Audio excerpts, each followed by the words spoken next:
Hey everyone, welcome back. Today's activity is called Playground Play Choices. It's perfect for social pragmatic language and expressive language. So let's go ahead and get started. So with this activity, the client will choose one of the circles. They can either read them or tell you what color they want you to unveil. And we will go ahead and start with one of them. Let's start with the blue one at the top there. You can also work on them describing which one they want you to unveil. You know, the blue one that's in the top corner, using descriptive language. So this question says you would either have the client read it or you would read it to them. Why is the kid waiting at the top of the slide? And then you would click on it and delete it, and then you can zoom in to it so that they can see it. Right? And so this obviously looks at body language, waiting turn, giving appropriate distance, social space, that sort of thing. And so it talks about why a child would wait their turn rather than coming down. All right, so then you would let them choose again. And then this one is, what is one open spot where you could play here? So,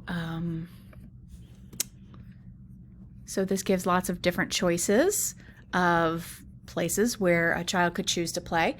So sometimes kiddos aren't really sure how to initiate play on a playground when seeking out social relationships on the playground. So going through this in a structured way will allow them to start recognizing when there's open spaces on a playground where they could play with other kids or ask another kid to engage and play. This purple one says, why would you not get in the middle of the two kids? And what are two activities you could suggest? So you would not get in the middle of those two kids because it would be an invasion of personal space, obviously. And it looks like they're having a conversation, at this point in time. But you could kind of explain to the child where they could go or ask them, where could you go so that you could color with them, do sidewalk chalk with them.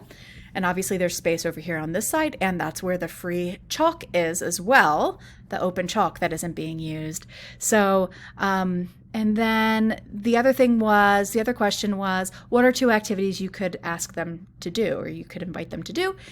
You can notice that there's a basketball in the background. So sort of reading the room, reading the social cues, asking them if they want to play tic-tac-toe, using the chalk, or if they want to play tag, or anything that they suggest that would be appropriate. What are two things you could say to these kids? So this would be a good one for giving compliments, or comments on what they're saying. And then where's the closed conversation? So talking about a closed conversation versus an open conversation. Obviously these two. This one is a closed conversation. And then asking them what kind of body language are the children using to let them know this is a closed conversation versus this is an open conversation. Also, where would be the appropriate place to join the open conversation? Probably not right behind this person, obviously, but on the side. So that provides opportunity for that. What is a way you can ask these kids to play? Name one bad play choice that could happen here, and name three things you could play here. So a bad play choice would be something that's dangerous, maybe. Yeah. And then name three things you could play here. So again, more identifying what the activity could be. When and how could you join the game? Okay.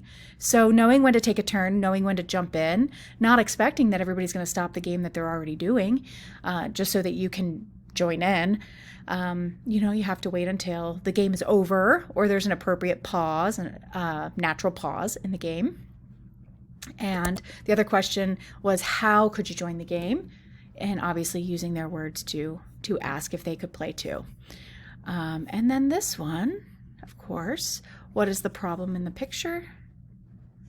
And we can see that Obviously, there is a personal distance issue there. And what could happen if we're standing right behind the person? We could get elbowed in the stomach. Somebody could step on our feet. The person might feel uncomfortable or on edge. So that's what this one is. It is called Playground Play Choices. And again, it works towards social pragmatic language and also expressive language, thinking about what one could say. And I think also this is really, really great for younger kids, younger school age kids who aren't really sure how to initiate play with other kids. So thanks for tuning in, and find the link in the description for the downloadable digital file at fathominterventions.com. See you next time.